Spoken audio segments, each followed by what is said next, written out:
MP বলেন, মন্ত্রী বলেন, যাই বলেন না কেন, ধনকুবের বলেন, রাসূলুল্লাহর উপরে কোনো টাইটেল নাই, ঠিক কিনা? এর কারণ কেউ চাইলেই রাসূলুল্লাহ হতে পারে না। হতে পারে? আমরা সবাই মিলে যদি একজনের ভোট দেই, উনি তো রাসূল হয়ে যাবে, তাই না?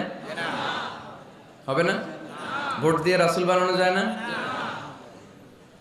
আমাদের মানব জাতির সাথে যদি জিন জাতি একাত্মতা পোষণ করে, মানব জাতি আর জিন জাতিও যদি ভোট দেয়, তাহলে তো রাসূল হবে। ফেরেশতারা যদি বলে আমরাও আছি সাথে, তাইলেও রাসূল বানানো যাবে না। তার মানে রাসূল ইলেকশনে হয় না, রাসূল হয় সিলেকশনে। আর সিলেক্ট করেন কে? আল্লাহ। আল্লাহু ইয়ালামু হাইসু ইয়াজআলু রিসালাতা। আল্লাহই ভালো জানেন তিনি কাকে রাসূল বানাবেন। এজন্য চাইলেই রাসূল হওয়া যায় না, ভোট দিয়ে রাসূল বানানো যায় না। রাসূল সিলেক্ট করেন একজন, চিল্লায় বলেন তিনি কে? আল্লাহ।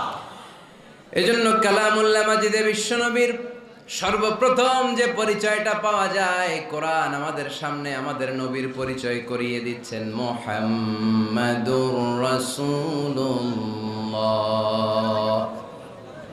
ওয়াল্লাযীনা মাআহু আশিদ্দাউ আলাল কুফফারি রুহামাউ বাইনাহুম। কোরআন সর্বপ্রথম বিশ্বনবীর পরিচয় আমাদের সামনে তুলে ধরলেন আর বলল, কোরআন আমাদেরকে জানিয়ে দিল আমাদের প্রিয় নবীর প্রথম টাইটেল হলো তিনি হলেন রাসূলুল্লাহ সাল্লাল্লাহু আলাইহি ওয়াসাল্লাম। তাহলে আল্লাহর হাবিব সাল্লাল্লাহু আলাইহি ওয়াসাল্লামের প্রথম পরিচয় রাসূলুল্লাহ। আওয়াজ করে বলেন তো প্রথম পরিচয় কি? রাসূলুল্লাহ। তিনি আল্লাহর বার্তাবাহক, আল্লাহ তাআলার পক্ষ থেকে বাণীবাহকের কাজ তিনি করেন। কিন্তু আমার নবী এতটাই বিনয়ী ছিলেন, এতটাই হাম্বল ছিলেন, আউট অফ হাম্বলনেস তিনি নিজেকে রাসূল বলে পরিচয় করে দেবার আগে তিনি নিজেকে আল্লাহর দাস বা গোলাম বলে পরিচয় দিতেন। পড়েন সুবহানাল্লাহ।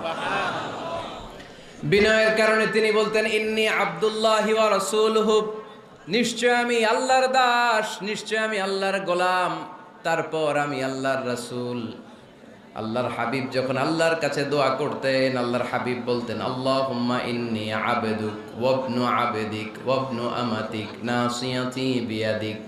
আল্লাহর হাবিব বলছেন, আল্লাহ আমি আপনার গোলাম, শুধু আমি আপনার গোলাম নই, আমি গোলামের ঘরের গোলাম। আল্লাহু আকবার।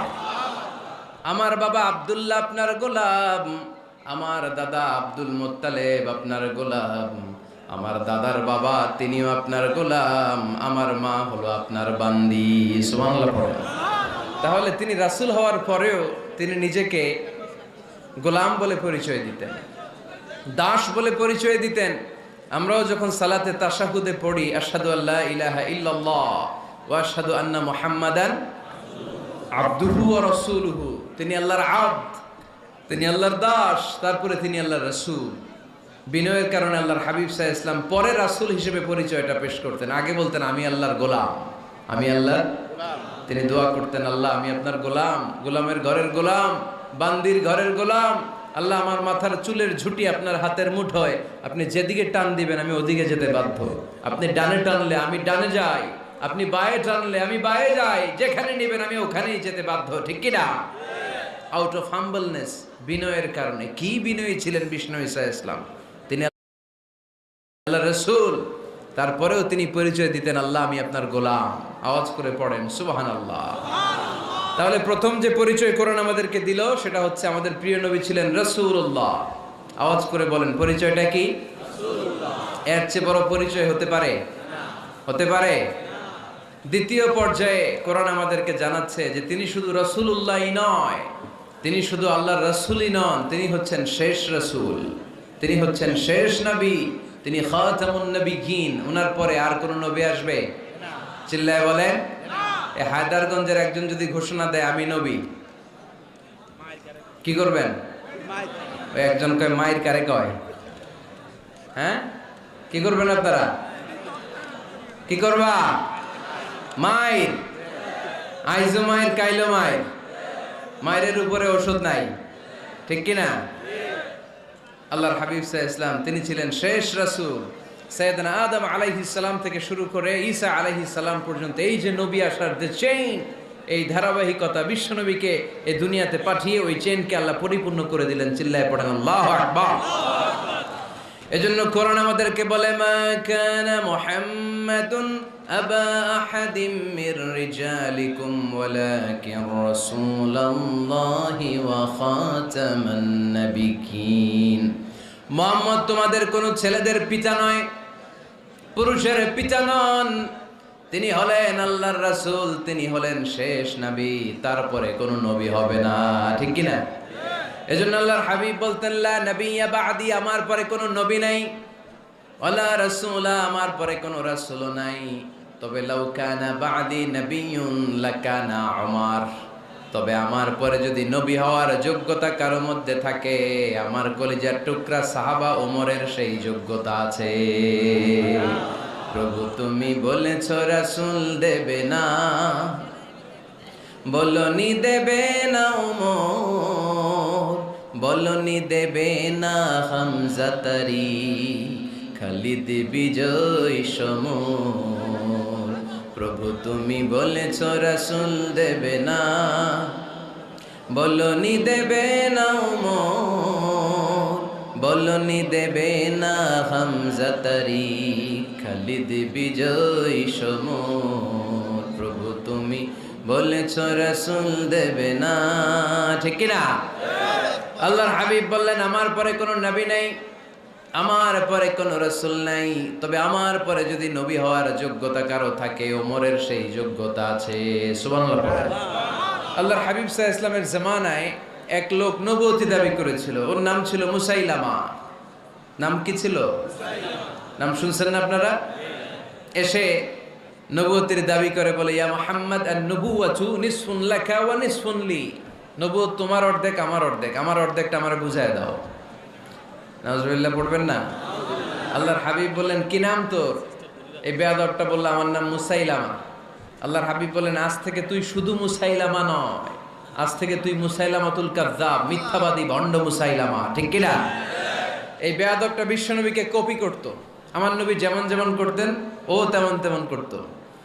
আল্লাহর হাবিব সাল্লাল্লাহু আলাইহি ওয়াসাল্লাম মদিনার নবজাতক শিশুদের মাথায় হাত বুলিয়ে দিলে বাচ্চাদের মাথার চুল বড় হয়ে যেত। এই বেয়াদবটাও কপি করে, অনুকরণ করে তার এলাকায় নবজাতক বাচ্চাদের মাথায় হাত বুলিয়ে দিত। কিন্তু চুল বড় হওয়া তো দূরের কথা, যেই বাচ্চার মাথার তালুর মধ্যে এই বেয়াদবের হাত লাগছে, ওই বাচ্চাগুলোর মাথা আজীবন ছিল টাক মাথা, কোনো চুলই গজায় নাই। আল্লাহর হাবিব সাল্লাল্লাহু আলাইহি ওয়াসাল্লাম লোনা পানির কুয়ার ভেতরে কুলি করে ফেলে দিলে ওই কুয়ার পানি মিঠা পানির কুয়ায় পরিণত হয়ে যেত।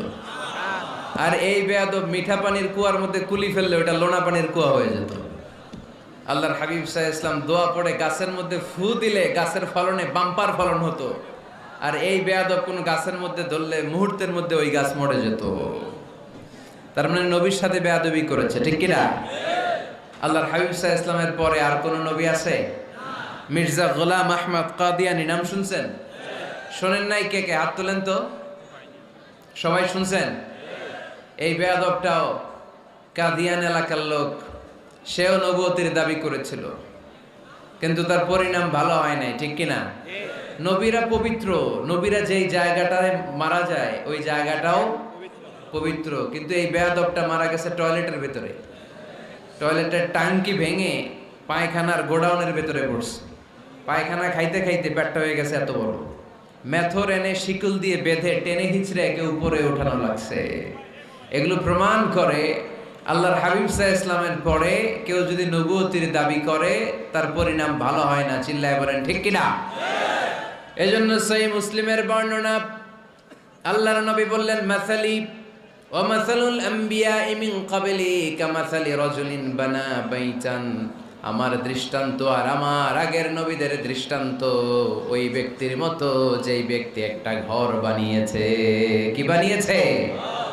খেয়াল করে শুনবেন। আল্লাহর হাবিব বললেন, আমার দৃষ্টান্ত আর আগের সব নবীদের দৃষ্টান্ত হচ্ছে ওই ব্যক্তির মতো যে ব্যক্তি একটা ঘর বানিয়েছে, যে ঘরটা অনেক সুন্দর করে সে ডিজাইন করেছে। ঘরের ডানে বায়ে উপরে নিচে সামনে পেছনে এত সুন্দর ডিজাইন, নিখুঁত, খুঁত ধরার মতো কোনো জায়গা নাই। লোকজন এসে যারাই ঘরটা দেখে সবাই বলে বাহ বাহ। কি বলে? এত সুন্দর ঘর আমরা দেখি নাই। তবে একটা জায়গায় একটা ভুল ছিল, একটা জায়গায় একটা খুঁত ছিল। ঘরের একটা ওয়ালে ইটের গাঁথুনির জায়গাটাতে এক জায়গায় একটা ইটা কম ছিল। কি কম ছিল? ইটা কম ছিল। সবাই বললো তোমার ঘরটা অনেক সুন্দর, এক জায়গায় একটু সমস্যা, দেয়ালের গাঁথুনিতে একটা ইটা নাই। বিশ্বনবী সাল্লাল্লাহু আলাইহি সাল্লাম বলেন, ফা আনাল লাবিনা ওয়া আনা খাতামুন নাবিয়িন, আমি হচ্ছি সেই ইটা। আমাকে যখন আল্লাহ তাআলা ওই জায়গায় গ্যাপ পূরণের জন্য রেখে দিল, গোটা বিশ্বটা উজালা হয়ে গেল, নবুয়তের মালাটা পরিপূর্ণ হয়ে গেল। ফা আনাল লাবিনা ওয়া আনা খাতামুন নাবিয়িন, আমি হলাম সেই ইটা। আমাকে যখন আল্লাহ তাআলা দুনিয়ায় পাঠালেন, গোটা দুনিয়াটারে আলোকিত করে দিল কে? এরা হতে হেলে দুলে নুরানি তনু ওকে আসে হায়, সারা দুনিয়ার হেরে মেরে পর্দা খুলে খুলে যায়।